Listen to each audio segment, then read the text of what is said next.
Aproveitando que estamos no Brasil, não deixaria de conversar com vocês sobre vinhos, não é mesmo? Então eu fiz uma entrevista com o meu professor Franklin Bittencourt, a primeira pessoa que me ensinou sobre vinhos por aqui.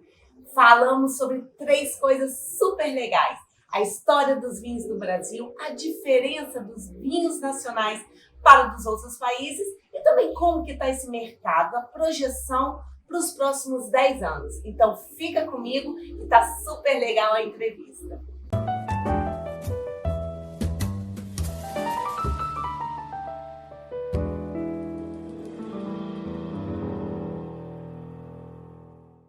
Olá, eu sou Melissa Leite, estamos hoje em Vitória, no estado do Espírito Santo, no Brasil.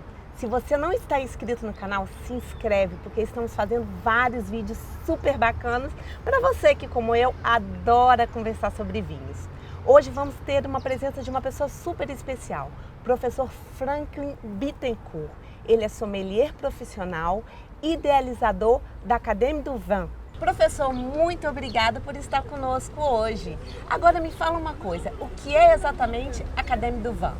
A Académie du Vin surge com a percepção de que o mercado do Espírito Santo tinha carência na mão de obra especializada no serviço do vinho. Fomos pioneiros na criação do curso e hoje 80% dos profissionais que estão no mercado de trabalho passaram pela essa escola. É muita gente, mais de 80% dos profissionais qualificados hoje como sommelier são fruto do trabalho do professor Franklin. Que legal! Bom, vamos falar sobre vinhos nacionais.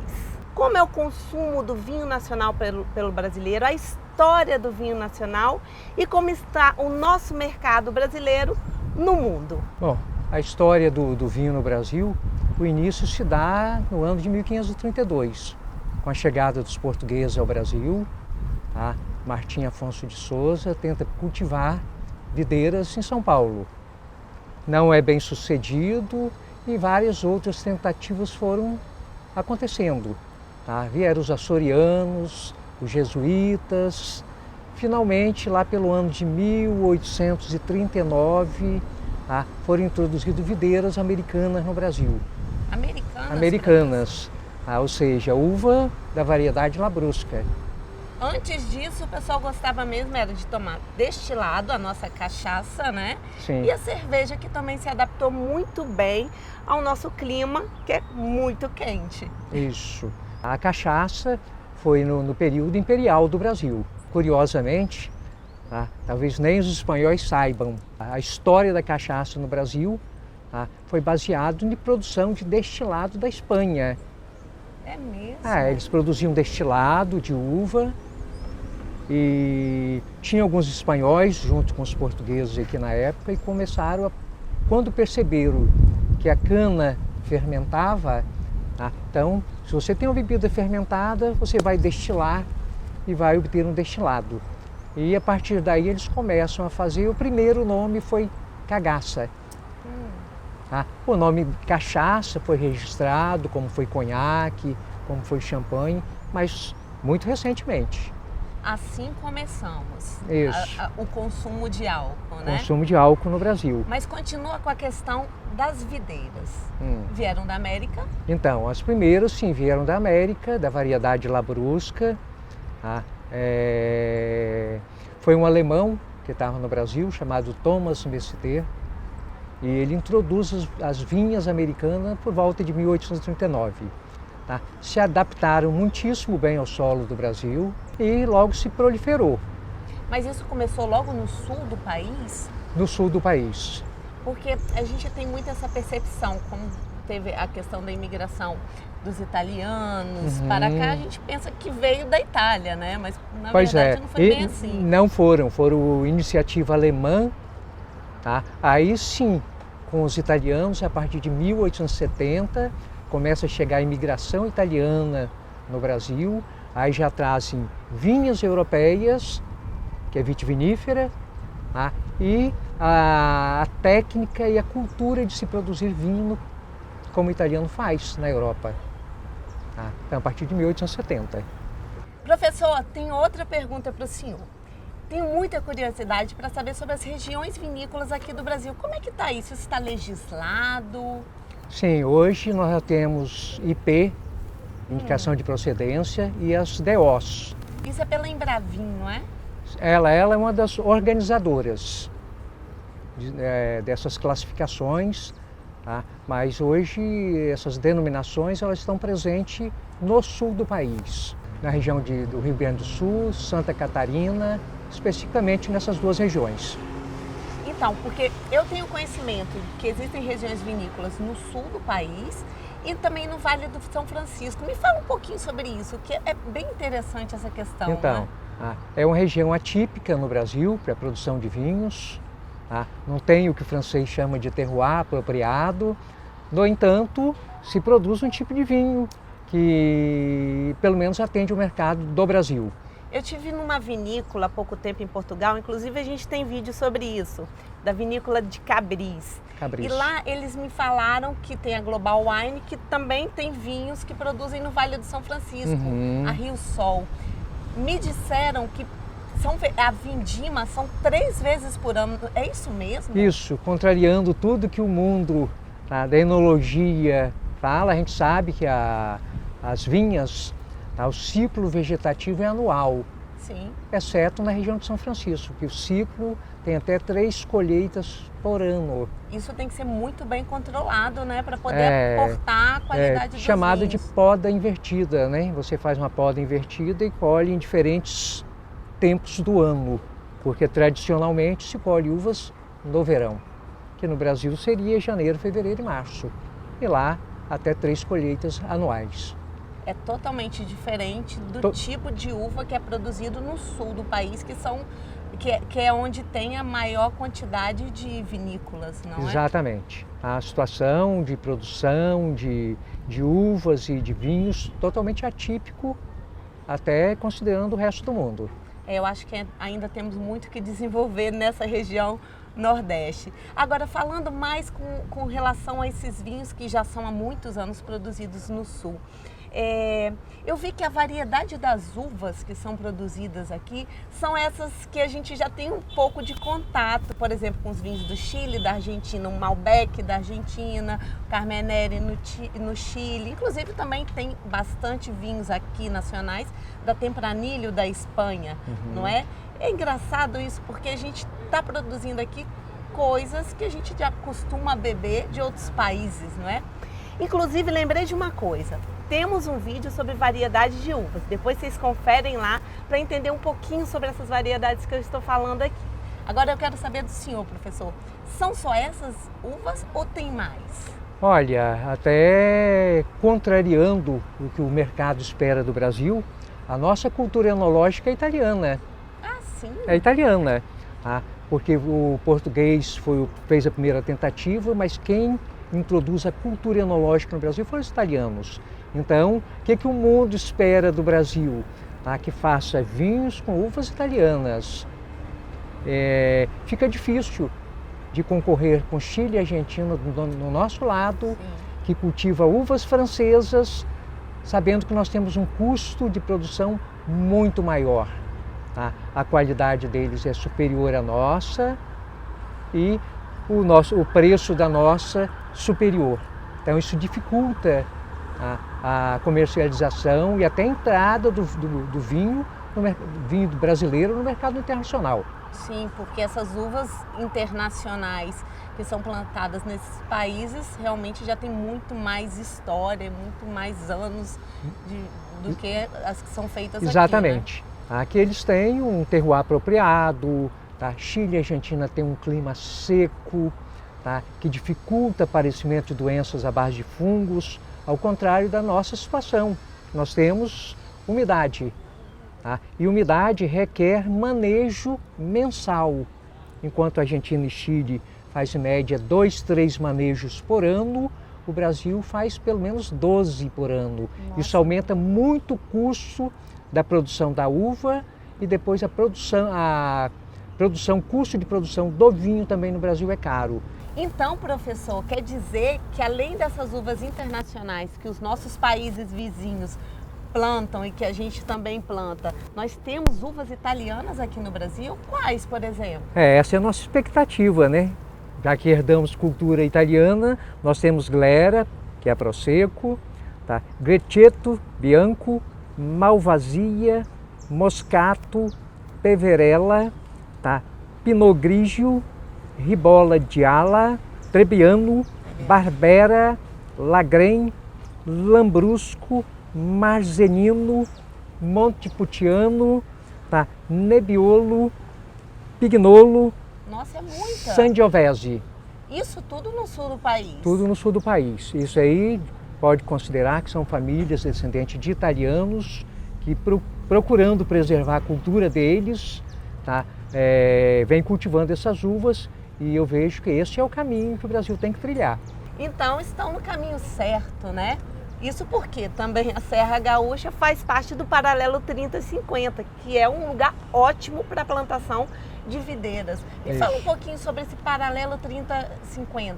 Olha, o francês define como terroir, né? Um conjunto que é climático, geográfico, tá? Que tem uma temperatura apropriada, são regiões que chove menos no verão, chove mais no inverno, tá? E o sul, parte da região sul, está dentro do Paralelo 3050.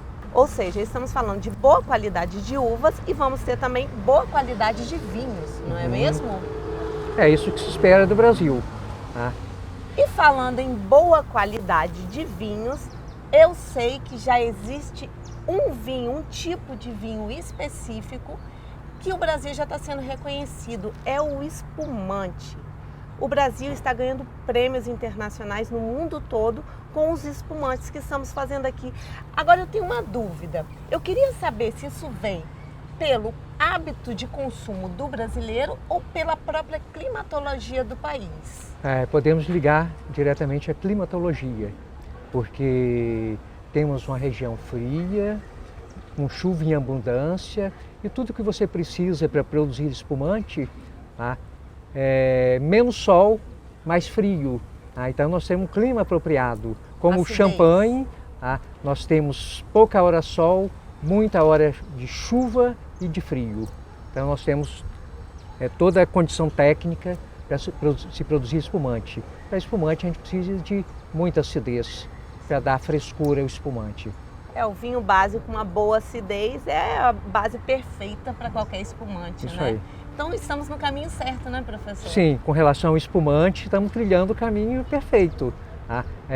Há expectativa, inclusive, que o Brasil atenda uma demanda, tá, mundial crescente, que vai cada dia consumir mais espumante. E o Brasil seria um dos fornecedores. Olha, isso é uma coisa muito importante para um país como o nosso, de um clima tão quente também. A gente tem a parte fria do país que está produzindo bons vinhos espumantes. E a parte mais de cima, esse calor maravilhoso que a gente pode tomar um belo espumante a qualquer hora. Não tem coisa melhor, estamos no caminho perfeito para onde a gente está. Exatamente. Não é? Só temos que adquirir a cultura de se consumir mais e melhor. Vinho. Inclusive, o vinho espumante é um vinho que a gente pode considerá-lo um vinho coringa. E falamos um pouquinho sobre isso no nosso vídeo com a minha professora lá da Espanha, Chus Brion. Se vocês querem saber sobre a harmonização de vinho e comida, dá uma olhadinha nesse vídeo que vocês também vão entender muito sobre isso. Eu tenho percebido que a gente está vivendo uma revolução gastronômica e com isso no mundo todo as pessoas estão descobrindo novos prazeres no prato de comida e também, o que influencia muito, novos vinhos para acompanhar aquela comida. Isso aqui no Brasil está acontecendo também, professor? Olha, nós somos neófitos no mundo do vinho, no mundo da enogastronomia. Tá? Essa consumo de bebida, de alimento, se restringe a uma classe, porque infelizmente o vinho ainda é caro para o brasileiro. Tá? O nosso preço, o custo final é alto e só uma classe mais privilegiada hoje pode tirar proveito disso aí. Isso é complicado, porque a gente está tentando consumir mais e consumir melhor os alimentos acompanhando no vinho, só que o custo Brasil nos limita muito, não é isso? Muito. É questão da produção mesmo, nós não temos aquele clima tão apropriado como para se produzir. Sabemos que temos isso muito bom para brancos, para espumantes, para tintos, muda completamente. Então o nosso custo de produção é mais alto, tá? Faz com que esse vinho chegue mais caro.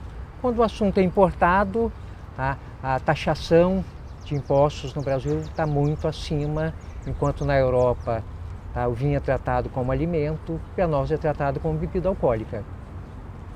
Isso é muito complicado, né? Porque no mundo todo tem aumentado o consumo do vinho e a gente tem realmente uma limitação muito grande aqui devido à grande taxa de imposto que pagamos nos vinhos internacionais e também devido ao grande custo na produção dos vinhos nacionais, porque tem isso também, né? Sim. Nós trabalhamos com um grande interesse de fazer a difusão da gastronomia cultural tanto quanto o vinho. Só que os nossos custos para alimentos mais gastronômicos, de vinhos de mais qualidade, tá? Não é acessível a todo o público, que a gente gostaria que também participasse. Mas eu ainda tenho uma grande expectativa que a gente vai mudar esse quadro, professor. Afinal de contas, o vinho é uma coisa tão boa e o brasileiro ele precisa se adaptar mais ao produto. Se não tem um dinheirinho para comprar aquele vinho para consumo todos os dias, guarda um pouquinho e compra uma vez por mês, quando puder, um bom vinho para provar. Vale a pena você conhecer porque o vinho é muito bom. É um produto alimentício que nos dá muito prazer no consumo, não é mesmo? E proporciona saúde, né? A questão do consumo de vinho, para você ser um bom consumidor, tá? É você ser um bom conhecedor. Tá? Quando você conhece, você é capaz de comprar vinhos com qualidade, com preços acessíveis. Aí sim você é um conhecedor de vinhos. Tá? E nem sempre vinho, o mais caro é o melhor. Bom, eu acho que é a questão da evolução mesmo. No velho mundo, o consumo de vinho sempre foi um hábito diário, não é? Sim. Hoje nós estamos como um pontinho no mapa ainda nos adaptando, né, ao mundo vinícola. Temos muito o que aprender e temos muito o que consumir. Por isso que vale a pena a gente ter a experiência de comprar vinhos diferentes, experimentar vinhos e aproveitar cada vez mais esse mundo maravilhoso dos vinhos. O vinho é um complemento alimentar. Além de tudo isso, proporciona de forma terapêutica saúde às pessoas que bebem com moderação. Sim, tá? claro. E isso é muito importante. Só para você ter uma ideia, a Europa entendeu que quando você diminui a carga tributária para o vinho, você gasta menos com saúde pública. Falta esse entendimento ao Brasil. O vinho, na pior das hipóteses, deixa as pessoas mais felizes. Mais felizes. É isso. O custo do Brasil realmente limita muito o brasileiro. Agora, eu gostaria que o senhor me falasse uma coisa. O senhor acha que esse consumo do vinho nacional pode mudar? Isso, a sua expectativa real e a sua expectativa também como sommelier, amante dos vinhos, num período, vamos dizer assim, de 10 anos. Em 10 anos, o que o senhor vê? Qual o cenário que o senhor vê para o Brasil e o consumo dos vinhos? Então, a expectativa é de mudança, sim, nós somos otimistas com relação a isso, principalmente com a chegada dos produtores de vinhos artesanais. Então, esses produtores vêm trazendo vinhos com boa qualidade, vinhos diferenciados e com preços mais acessíveis. Ou seja, tem uma facilitação também na produção Sim. de vinhos nacionais artesanais, não é? O que seriam esses vinhos artesanais aqui no São Brasil? vinhos produzidos em pequenas parcelas, mas com extremo cuidado, com uma preocupação muito grande de produzir pouco, mas produzir com qualidade e com preços acessíveis. É o que no exterior a gente costuma falar de vinhos de garagem, não vinho é? De garagem. São aqueles vinhos feitos vinho por de garagem, pequenos produtores, vinho né? de boutique. Vinho de boutique. Exatamente. Então quer dizer que o Brasil ainda tem essa linha, além dos espumantes que estão fazendo sucesso a nível internacional, o Brasil ainda tem essa linha dos vinhos de boutique. Vinho de boutique. Da Olha mesma que forma que ocorreu com as cervejas, hoje acontece com o vinho.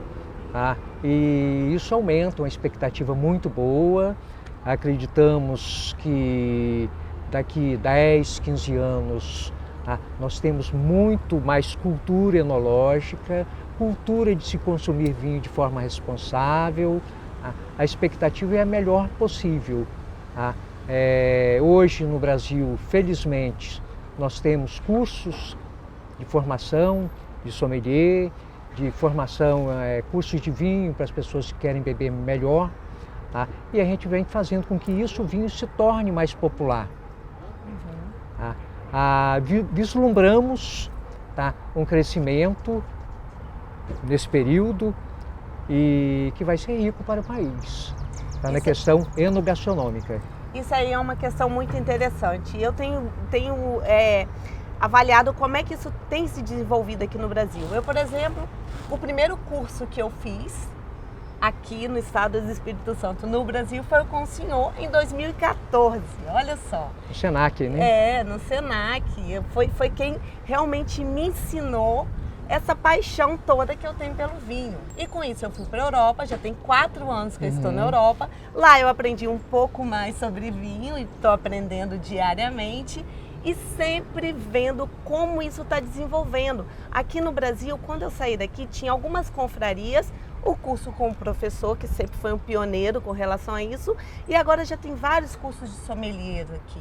Isso Sim. É muito interessante, o mercado realmente está crescendo, não só no mundo, mas no estado, no Brasil, e a gente realmente tem que incentivar esse crescimento, a gente tem que estar sempre na porta da frente falando, vamos abrir isso para o Brasil aprender a beber vinho, para a gente consumir cada vez mais essa bebida maravilhosa.